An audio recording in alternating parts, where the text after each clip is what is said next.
From LinkedIn News, I'm Leah Smart, host of Everyday Better, an award-winning podcast dedicated to personal development. Join me every week for captivating stories and research to find more fulfillment in your work and personal life. Listen to Everyday Better on the LinkedIn Podcast Network, Apple Podcasts, or wherever you get your podcasts. Did you know that small and medium businesses make up 98% of the global economy, but most B2B marketers still treat them as a one-size-fits-all? LinkedIn's Meet the SMB report reveals why that's a missed opportunity and how you can reach these fast-moving decision makers effectively. Learn more at linkedin.com/meet-the-SMB. Hello, my friend, and welcome to another exciting episode of Negotiate Anything. Thanks for joining us today. With over 10 million downloads and listeners from more than 180 different countries, it's dedicated listeners just like you who have made Negotiate Anything the #1 negotiation podcast in the world. I'm your host, Kwame Christian. I'm a business lawyer, mediator, author, and the proud CEO of the American Negotiation Institute. Now, before we get into today's insightful conversation, I have a golden opportunity for those of you who recognize the power of negotiation in your professional lives. Have you ever found yourself wishing that you could navigate those high-stakes conversations with more confidence? Or perhaps you're looking to empower your team with the art of persuasion and conflict resolution. At the American Negotiation Institute, we've crafted specialized keynotes and workshops tailored for those very needs. We've transformed the negotiation skills of professionals worldwide, and we're eager to do the same for you. We believe the best things in life are on the other side of difficult conversations, and our goal is to help you improve your lives and the lives of those around you, one difficult conversation at a time. Don't let another challenging conversation leave you second guessing. Click the link in the description to discover how we can help you find confidence in conflict, negotiate better deals, and have stronger relationships. Because in the world of business, every conversation counts. And now, without further ado, let's jump into the interview. David, thanks for joining us today. Hey, Kwame, nice to be with you finally. It's great to be here. Yes, likewise. We've been following each other on LinkedIn forever, so this is long overdue. Yeah, that's true. We have. So how about you get us started by telling us a little bit about yourself and what you do? Well, I'm David Edgar. I'm a mergers and acquisitions partner at a big global law firm, K&L Gates, and I've been there my entire career. So unlike a lot of people that, kind of come and go from big law firms or in-house back to law firms, I've stayed at the same firm since I left law school, and I do a lot of deals, public company, private company, cross-border mergers and acquisitions, and advising companies on their strategic transactions. I love it. And, it's funny you say that, David. I can't even remember the last person I've talked to who's been at the same law firm their whole career. That's becoming more and more rare. So kudos to you for following. Yeah, it's exceedingly rare these days. But at my firm, we have quite a few. So I run into them, from time to time at other firms. So I think it's when you find something that you like to do and people that you like to work with, time just goes, and it's been a great 20 some years. Love it. This is great, man. And I've been excited for this for a long time because this is going to be a deal makers episode. We're actually talking That's right. About these massive deals that you're working on. And just to set the stage for the listeners, because not everybody out there is a lawyer who might be familiar with mergers and acquisitions, just tell us what that is in general and the role that you play. Yeah, well, I mean, what I love about mergers and acquisitions is it's so varied.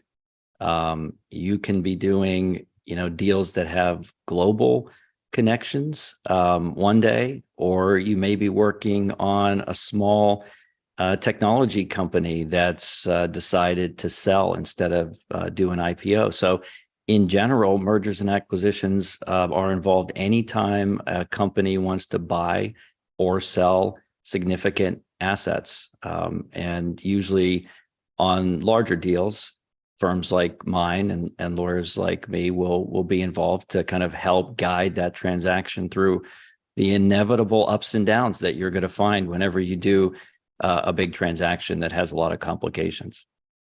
Love it. Yeah, it's really important work within the legal space just in general. But I think one of the things that's really interesting is that when we're talking about M&A, it's the nexus between law and business, finance, all of these different things. So like you said, it's such a varied experience because you have to know so much about so many different things, but it all comes together, hopefully in a completed transaction, but it takes a lot of work to get there. Yeah, it really does. Well, and you're right. One thing I love about it is you really can blend all those different substantive areas into a deal. So, my background in college was more economics and some finance. And I thought at one point I'd maybe be an investment banker, maybe do that in New York, do other things, and sort of combine my interest in the finance and business side that way.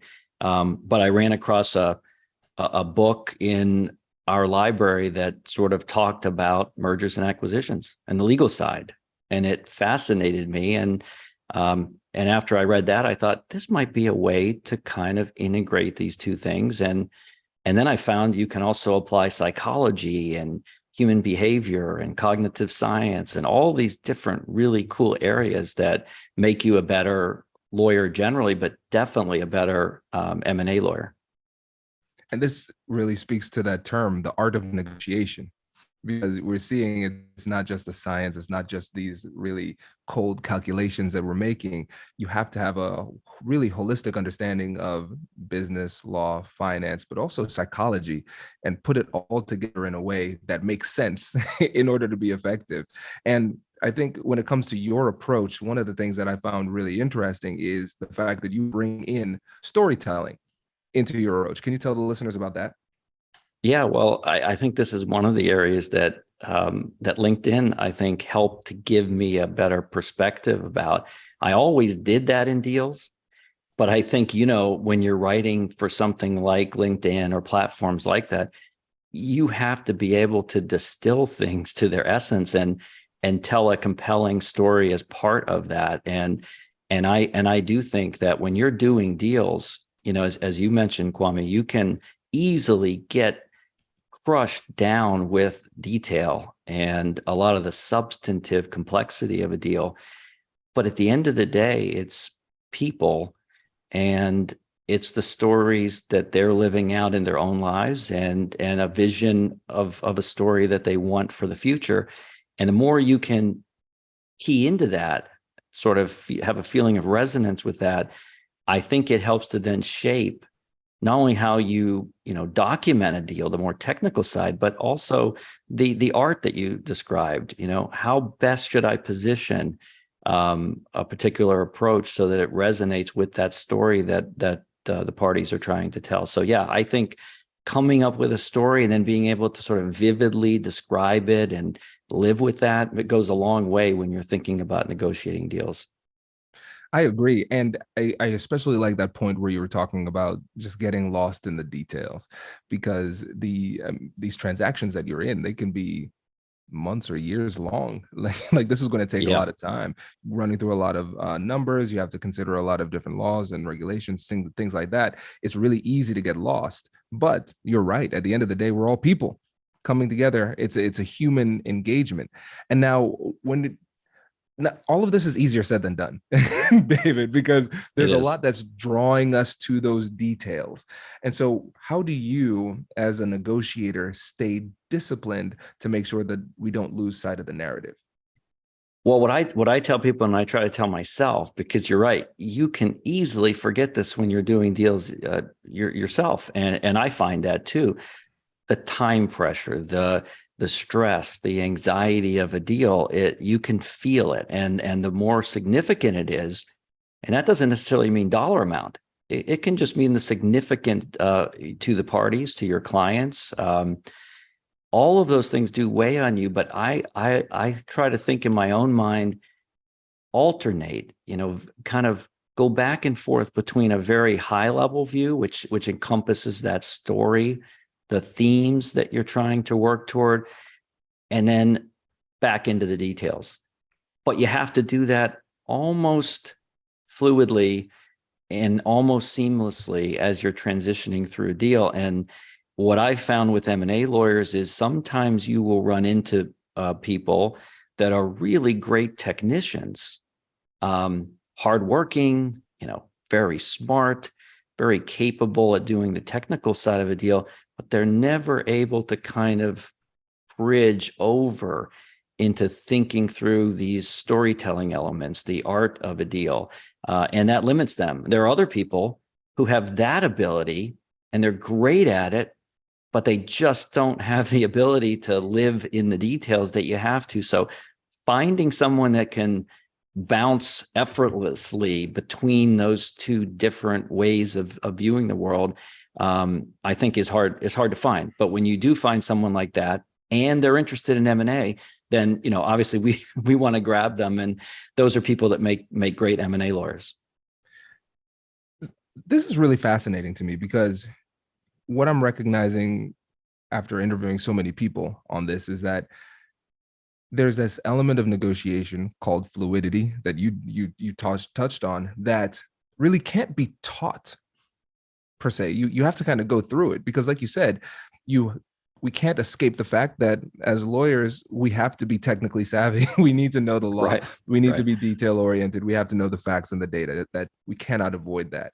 But we recognize we can get too far and lost in those details. But then on the other side, there are people who just rely on charisma and personality and storytelling alone, but there's no substance to it. And so we have to be able to blend it.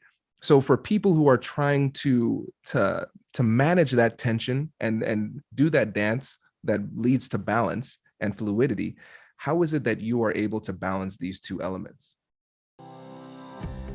Hello, my friends. Before we get back to today's episode, I want to ask you a question.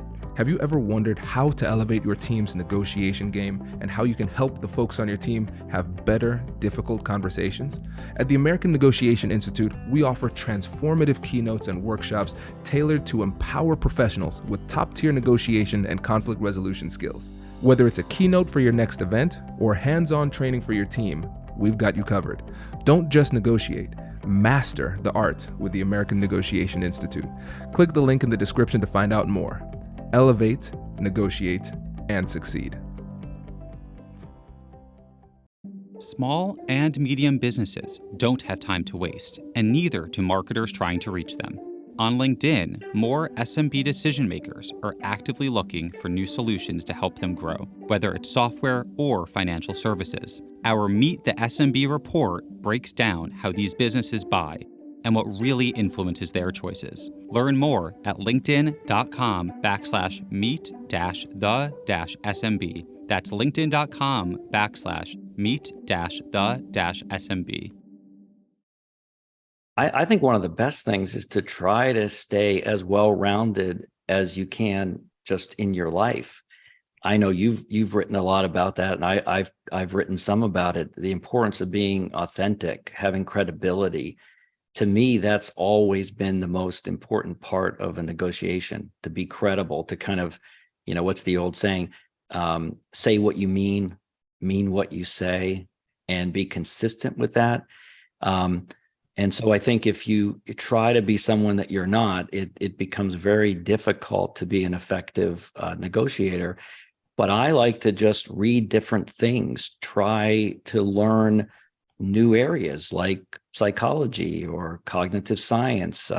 Some of the developments in AI are really interesting in terms of how those can help or hinder a negotiator doing a deal. So the more you are well-rounded and well-read, including fiction as an example, poetry, other sorts of things that give you a different sort of viewpoint on the human experience, I think help, because all of that then comes into how do you negotiate a deal? How do you deal with the people that you're working with? And having those conversations and discussions that sometimes can be challenging. And then I think that works well with your technical skills that hopefully you've developed, in law school, and that you're continuing, to work on as you're practicing. I cannot overstate how important this is. And I love that you went there with talking about authenticity and being well-rounded and exposing yourself to new things, because the reality is, I think a lot of professionals need to feel as though they have permission to do that. And I admit that because I'm one of them too, because Right. I like to read. I read and take notes. You've probably seen me just scribbling throughout this whole interview. I'm Right. an avid note taker. And people would ask me, "Hey, when was the last time you read a nonfiction book?" And I said, "Yeah, when I was a child. I'm a man now. I've got work to do. Right. Why would I waste time with that?" But then I started to do a little bit more of that. And let's just be honest. When I say a little bit, I read one last year, so I'm growing slowly, David. But it really helped to expand my perspective on different things. And what I'm recognizing is that the more experiences I accumulate and the more different people I get to meet and things like that, the more my mind can nimbly jump from subject to subject in a coherent type of way. And I think this is really important because, again, we might think about these things as something that's trivial, but the thing is, it is incredible as an exercise for our brain when it comes to being fluid and flowing authentically during difficult conversations and negotiations. Yeah, I mean, it's so true that, when you think about creativity, even coming up with those solutions that other people can't see, a lot of times that is just connecting dots. Sometimes people can see the dots, sometimes people can't see them at all. But the key is to see them and then be able to connect them in new ways that perhaps in the heat of a difficult negotiation, it's challenging to see. But the more that you've kind of given your mind the ability to learn new things, I think it becomes a little easier to draw those connections when you need them. And you've seen that for sure in the work that you do. There are people that are consistently better at that. Right. And so I've always tried, when I've run into someone like that, to try to, suck off as much, like a giant black hole or something like that, and just have as much of that, that expertise and experience come off on me, and learn different ways of doing it. There's, every negotiator is different, takes a different approach, has a different style. And I think it's very important to learn from as many of those as you can, and then adapt those to your personal style and approach that works best for you. I love it. Yeah, super important. And again, too, we have to recognize we will have our own authentic style, but that doesn't mean we can't learn from other people. Right. And sometimes the best teachers in negotiation are the people on the other side. We can learn a lot from them too. So I really like that point. And one of the things that I like about your approach too, first of all, alliteration. We have perspective, persistence, and persuasion in negotiations. So can you tell us about the 3 Ps? Yeah, I love the 3 Ps. I don't think they're necessarily unique to me, but I do think that, it's helpful to have some frameworks. And I know you do that as well. And it's a great tool for people because, again, when you're learning these skills, but also actually applying them in the heat of battle, it's helpful to have some of those things kind of at the ready. So you're thinking through, how might I approach this issue? But yeah, the 3 Ps I think are very important in M&A, but probably, you can tell me in any negotiation, you have to have perspective.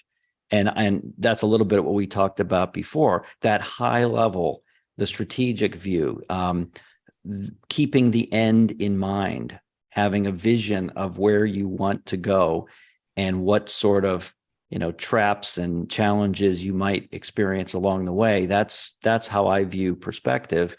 But in an M&A deal, there's so many different complexities, timing considerations, pressures, that you have to be diligent. So if all you have is perspective, but you don't have persistence, sort of that doggedness, that willingness to continue to go back, make sure that you're covering all of the critical points that you need to make, having the patience to do that, which sometimes can be challenging. Those are very important. And if you flip it, Kwame, and you think about it the other way, there are lawyers that have tons of persistence, but very little perspective. And that's equally bad. That may be worse, because then you have the lawyer that is just pursuing a point that nobody cares about, that doesn't matter, but they're diligent and persistent about it. That can be highly aggravating, and in some cases may send a deal off track. So you have to have both of those, and then of course you have to have some degree of persuasiveness. You have to be a good communicator. You have to be able to translate the perspective in a persistent way, but telling a story, telling some way of communicating it in a way that other people are excited about and can support. And so I view that as the persuasive element of the 3 Ps. And of the 3 Ps, which do you think is most challenging for M&A lawyers? I think probably perspective. If I had a guess, I think that distilling complexity into something that's understandable and relatable is a challenge. And as you said, our training is not geared toward that. It's mostly geared to issue spotting and identifying problems, not as much to figuring out which problems really matter. And do they matter in this particular deal? They might have mattered in another deal I was working on, but do they really make a difference here in the transaction I'm working on now? So keeping that, having a sense of perspective, at least in the M&A world, it requires you to have a very close connection with your client, with the drivers of the deal. I often write about drivers, like what are the economic, the social, the personal factors that are really motivating this deal. And those help to keep you focused on what really matters. And then hopefully your technical training will allow you to figure out good solutions for those that work and that comply with the law and that get you where you need to go. Many lawyers are good at that, but not as many are good at figuring out, which, am I going in the right direction? Am I headed in the right place?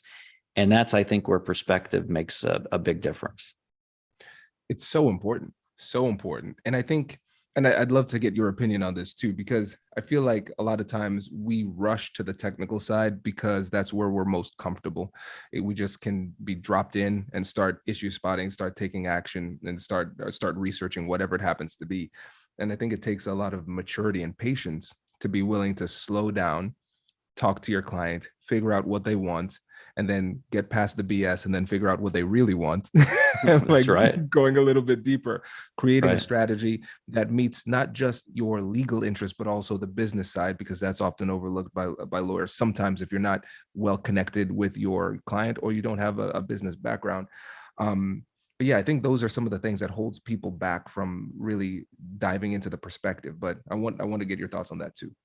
Yeah, it's definitely true. But again, I think that comes back a little bit to, the way the profession is going in terms of, especially at larger law firms, to being much more narrow, much more siloed. And there's good reasons for that. It's as it's a very complicated world that we live in, and the legal challenges that, companies face, people face are more and more difficult.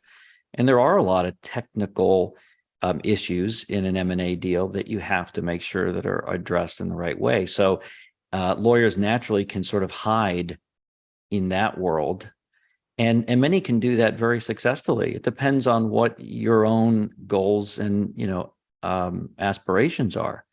If you want to be, at the table, making decisions, really contributing to how a deal proceeds, you have to find a way to transcend that technical approach, or you won't be sitting at the table because you're just not going to be invited, because you'll make it, it doesn't allow for the kind of free-flowing discussion that you need when you're really thinking about doing an M&A deal. So I think having a good grounding in a lot of different areas really does help you to understand people, to communicate better with people.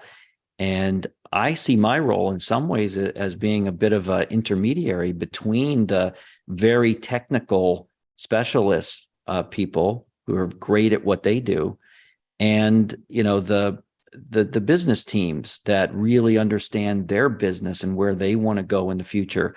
How do you bridge those in a way that allows a deal to get done, complying with the law, without undue risk, but still gets done and gets done quickly, efficiently, so that the business can start finishing their story that they want to tell.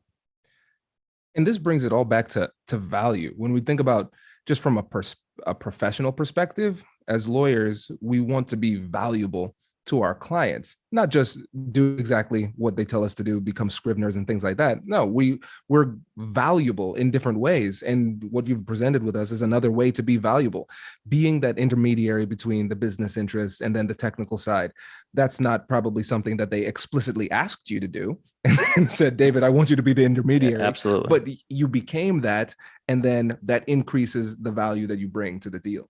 Yeah. I mean, and even if you go, Kwame, outside of the law, in an M&A deal, you have accounting experts and you have banking type experts and finance people. All of them are bringing to bear, their particular expertise and focus. And all of those are important, and all of those have to come together. So in a way, doing M&A is much like being a quarterback or a conductor of a symphony, an orchestra, and people sometimes have used that as a way to describe it. And I think those are fairly accurate. You have to make sure that all those great players, all the great musicians, who are terrific in their individual right, somehow are able to come together and do a performance that's better than their individual contributions. And that is something I think where the M&A lawyer can make or break it. And some who are more docile, who don't have the interest or the capacity to do that, often will falter, because then deals have a way of sort of meandering in different directions, and it's very hard to get them moving toward a common objective. So I like to take a more hands-on approach if I can. And obviously every deal is different. You have to read that as well. But I think that's a more effective approach when you're doing M&A deals. I love it. This is really helpful. And also, when you think about that perspective of coming at this deal as the intermediary, but then also incorporating that with what you said before about the value of perspective and having a broader idea of what is on the playing field, all of that coming together, that gives you the opportunity to be a lot more creative as a deal maker. And we all know that creativity is one of the key elements to being successful as a negotiator. So in your world of M&A, what does creativity look like? Yeah, I think it's probably one of the most significant things that you need to try to develop. And whenever I've thought about that myself, or you talk to people, it's almost like using the word strategic. It's hard to know what that means, right? It's when you drill down that it becomes much more challenging, but also a lot more fascinating. Like you really start to explore it. So for me, I actually try to pull from people that you think of as being highly creative and see what lessons I can draw from those. So, for example, I wrote recently about Taylor Swift and some of the creative lessons that that she tries to use in her own songwriting and other ways. And there's lots that you can learn from her as an example. One of them is, she had a great speech recently where she won an Innovator Award or something like that. So it wasn't for her singing; it was for innovation and for being creative in the music industry. And she said, one of the best things that I think to get across to people is I've had thousands of terrible, insufferable ideas that never worked. It's the ones that work where people are giving me an award like this Innovator Award. And I think that's a great lesson, that one of the ways of being creative is it's not a magic trick or something that only certain people have, like great scientists or artists. We all have that capacity, but I think lawyers in particular kind of shelter it because they don't want to say the wrong thing or come up with an idea that's dumb in their mind. but it's the ability to generate lots of different ideas, being open with the possibilities that allow you to create more and more of those. And from those ideas, you'll find a lot of bad ones, like Taylor, a lot of ones that don't work, but you'll find those one or two that just might be perfect to solving whatever problem that you're facing. So generate more ideas, be open to failure, and I think you'll be a lot more creative. David, we're at about 900 episodes of Negotiate Anything, and you, my friend, are the first person to cite Taylor Swift. So I appreciate that reference. This is great, but the underlying principle still stands. This is amazing because you're right. We can take so much from other disciplines, but we don't take the time to bring in these other ideas. I think a lot of times we're afraid. Maybe we just don't think about it. But I know we can admit this as lawyers, we have a profession where prestige is important. And sometimes we feel like our reputation is on the line and we have to conform and think in certain specific types of ways. And it can be kind of scary to put forth those creative ideas. That's deadly. So that's go deadly. into that. Well, that's a terrible way to do it, but I agree with you. You know, one of the things I think that is really, really bad is this idea of precedent. You know, we are conditioned as lawyers to always go back into the past and try to see what someone else has done. And of course, there's nothing wrong with that. And if you're litigating a US Supreme Court case or something, you better know the precedents and you better know them cold and know the ins and outs. But I think when you're doing deals or negotiations in general, if those are being used as a way to encourage new thinking, encourage flexibility, give you ideas to build on, great. But if they're used to box you in and sort of trap you into what was done before without necessarily considering all the differences that you're facing in your current situation, then I think that's very bad. So I like to actually try to free myself from that and try to spend more time getting out of those precedent boxes and thinking more about how can I solve this problem if I didn't have any constraints or limitations. And I think that's a better approach to solving the kind of problems that we're facing now, which are very multifaceted, very complicated. They're not easily put into a precedential box where you just sort of plug in a provision or language and it's done. So that's something you can think about as you're facing problems that maybe you haven't seen before. Can you give us an example of a creative solution you came up with that worked and kind of saved a deal that didn't seem like it was going to go through? Well, I can tell you one when I was just an associate. I mean, I've had many of those kind of examples, I guess, over the years. But one as a second or third year associate. You remember the rule against perpetuity from law school. Now, for those who aren't, lawyers, that's one of those archaic common law rules that, we in law school, right, might spend, I don't know, a few weeks trying to master, usually in property law or something like that. And it's a very ancient doctrine that basically says that if you try to create a bunch of conditions or contingencies on things that last too long, courts are going to strike those down. And it usually applies to wills and trusts and things like that. Well, I can remember working on a bank merger, nothing to do with the rule against perpetuities. And I hadn't, read it or studied it or thought about it in several years at that point. There was a set of provisions that were buried in some old, corporate documents from the 20s, 30s, and 40s. And they were going to potentially derail this deal. I couldn't come up with anything. No one else on the team could come up with anything. We were thinking of all these different ideas.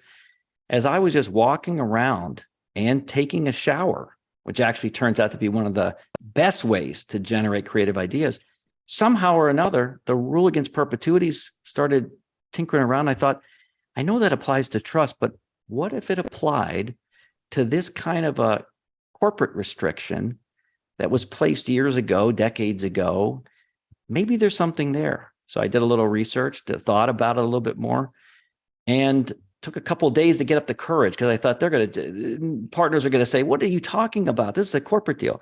Well, needless to say, it actually had some applicability, and it ultimately worked as one way of solving that problem.